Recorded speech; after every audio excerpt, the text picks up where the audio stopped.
ایک بادشاہ محل کی چھت پر ٹہلنے گیا۔ ٹہلتے ٹہلتے اس کی نظر محل کے نزدیک گھر کی چھت پر پڑی، جس پر ایک بہت خوبصورت عورت کپڑے سکھا رہی تھی۔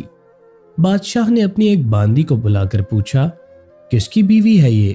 باندی نے کہا، بادشاہ سلامت، یہ آپ کے غلام فیروز کی بیوی ہے۔ بادشاہ نیچے اترا۔ بادشاہ پر اس عورت کے حسن و جمال کا سحر سا چھا گیا تھا۔ اس نے فیروز کو بلایا۔ فیروز حاضر ہوا تو بادشاہ نے کہا، فیروز، ہمارا ایک کام ہے، ہمارا یہ خط فلاں ملک کے بادشاہ کو دے آؤ اور اس کا جواب بھی ان سے لے آنا۔ فیروز اس خط کو لے کر گھر واپس آ گیا۔ خط کو اپنے تکیے کے نیچے رکھ دیا، سفر کا سامان تیار کیا، رات گھر میں گزاری اور صبح منزل مقصود کی طرف روانہ ہو گیا۔ اس بات سے لا علم کہ بادشاہ نے اس کے ساتھ کیا چال چلی ہے۔ ادھر فیروز جیسے ہی نظروں سے اوجھل ہوا، بادشاہ چپکے سے فیروز کے گھر پہنچا اور آہستہ سے فیروز کے گھر کا دروازہ کھٹکھٹایا۔ فیروز کی بیوی نے پوچھا، کون ہے؟ بادشاہ نے کہا، میں بادشاہ ہوں، تمہارے شوہر کا مالک۔ تو اس نے دروازہ کھولا۔ بادشاہ اندر آ کر بیٹھ گیا۔ فیروز کی بیوی نے حیران ہو کر پوچھا، آج بادشاہ سلامت یہاں ہمارے غریب خانے میں؟ بادشاہ نے کہا، میں یہاں مہمان بن کر آیا ہوں۔ فیروز کی بیوی نے بادشاہ کا مطلب سمجھ کر کہا، میں اللہ کی پناہ چاہتی ہوں آپ کے اس طرح آنے سے، جس میں مجھے کوئی خیر نظر نہیں آ رہی۔ بادشاہ نے غصے میں کہا، اے لڑکی، کیا کہہ رہی ہو تم؟ شاید تم نے مجھے پہچانا نہیں، میں بادشاہ ہوں، تمہارے شوہر کا مالک۔ فیروز کی بیوی نے کہا، بادشاہ سلامت، میں جانتی ہوں آپ ہی بادشاہ ہیں، لیکن بزرگ کہہ گئے ہیں، شیر کو اگرچہ جتنی بھی تیز بھوک لگی ہو، لیکن وہ مردار تو نہیں کھانا شروع کر دیتا۔ بادشاہ سلامت، تم اس کٹورے میں پانی پینے آ گئے ہو جس میں تمہارے کتے نے پانی پیا ہے۔ بادشاہ اس عورت کی باتوں سے بڑا شرمسار ہوا اور اس کو چھوڑ کر واپس چلا گیا، لیکن اپنے چپل وہیں بھول گیا۔ یہ سب تو بادشاہ کی طرف سے ہوا۔ اب فیروز کو آدھے رستے میں یاد آیا کہ جو خط بادشاہ نے اسے دیا تھا وہ تو گھر پر ہی چھوڑ آیا ہے۔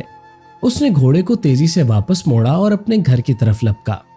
فیروز اپنے گھر پہنچا تو تکیے کے نیچے سے خط نکالتے وقت اس کی نظر پلنگ کے نیچے پڑے بادشاہ کے چپل پر پڑی، جو وہ جلدی میں بھول گیا تھا۔ فیروز کا سر چکرا کر رہ گیا۔ وہ سمجھ گیا کہ بادشاہ نے اس کو سفر پر صرف اس لیے بھیجا تاکہ وہ اپنا مطلب پورا کر سکے۔ فیروز کسی کو کچھ بتائے بغیر چپ چاپ گھر سے نکلا۔ خط لے کر وہ چل پڑا اور کام ختم کرنے کے بعد بادشاہ کے پاس واپس آیا۔ بادشاہ نے انعام کے طور پر اسے 100 دینار دیے۔ فیروز دینار لے کر بازار گیا اور عورتوں کے استعمال کے قیمتی کپڑے اور کچھ تحائف بھی خریدے۔ گھر پہنچ کر بیوی کو سلام کیا اور کہا، چلو تمہارے میکے چلتے ہیں۔ بیوی نے پوچھا، یہ کیا ہے؟ کہا، بادشاہ نے انعام دیا ہے اور میں چاہتا ہوں کہ یہ پہن کر اپنے گھر والوں کو بھی دکھاؤ۔ جیسے آپ چاہیں۔ بیوی تیار ہوئی اور اپنے والدین کے گھر اپنے شوہر کے ساتھ روانہ ہوئی۔ داماد اور بیٹی اور ان کے لائے گئے تحائف کو دیکھ کر وہ لوگ بہت خوش ہوئے۔ فیروز بیوی کو چھوڑ کر واپس آ گیا اور 1 مہینہ گزرنے کے باوجود نہ بیوی کا پوچھا اور نہ اس کو واپس بلایا۔ پھر کچھ دن بعد اس کی بیوی کے بھائی اس سے ملنے آئے اور اس سے پوچھا، فیروز، آپ ہماری بہن سے غصے اور ناراضی کی وجہ بتائیے یا پھر ہم آپ کو قاضی کے سامنے پیش کریں۔ اس نے کہا، اگر تم چاہو تو کر لو، لیکن میرے ذمے اس کا کوئی ایسا حق باقی نہیں جو میں نے ادا نہ کیا ہو۔ وہ لوگ اپنا کیس قاضی کے پاس لے گئے۔ قاضی نے فیروز کو بلایا۔ قاضی اس وقت بادشاہ کے پاس بیٹھا ہوا تھا۔ لڑکی کے بھائیوں نے کہا، اللہ بادشاہ سلامت اور قاضی القضاء کو قائم و دائم رکھے۔ قاضی صاحب، ہم نے ایک سرسبز باغ، درخت، پھلوں سے بھرے ہوئے اور ساتھ میں میٹھے پانی کا کنواں اس شخص کے حوالے میں دیا، تو اس شخص نے ہمارا باغ اجاڑ دیا، سارے پھل کھا لیے، درخت کاٹ لیے اور کنویں کو خراب کر کے بند کر دیا۔ قاضی نے فیروز کی طرف متوجہ ہو کر پوچھا، ہاں تو لڑکے، تم کیا کہتے ہو اس بارے میں؟ فیروز نے کہا، قاضی صاحب، جو باغ مجھے دیا گیا تھا اس سے بہتر حالت میں انہیں واپس کیا ہے۔ قاضی نے پوچھا، کیا اس نے باغ تمہارے حوالے ویسے ہی حالت میں کیا جیسے پہلے تھا؟ انہوں نے کہا، ہاں ویسے ہی حالت میں واپس کیا، لیکن ہم اس سے باغ واپس کرنے کی وجہ پوچھنا چاہتے ہیں۔ ہاں فیروز، تم کیا کہنا چاہتے ہو اس بارے میں؟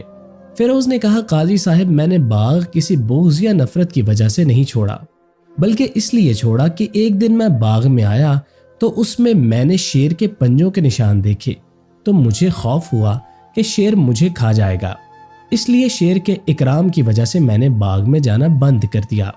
بادشاہ جو ٹیک لگائے یہ سب کچھ سن رہا تھا اور اٹھ کر بیٹھ گیا۔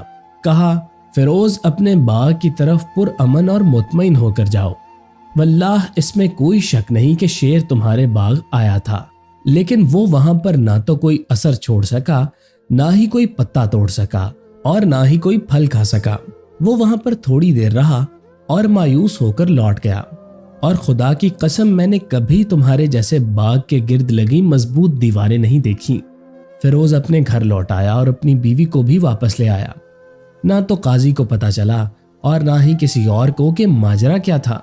کیا خوب بہتر ہے اپنے اہل و عیال کے راز چھپائیں تاکہ لوگوں کو اس کا علم نہ ہونے پائے، اپنے گھروں کے بھید کسی پر ظاہر نہ ہونے دیں۔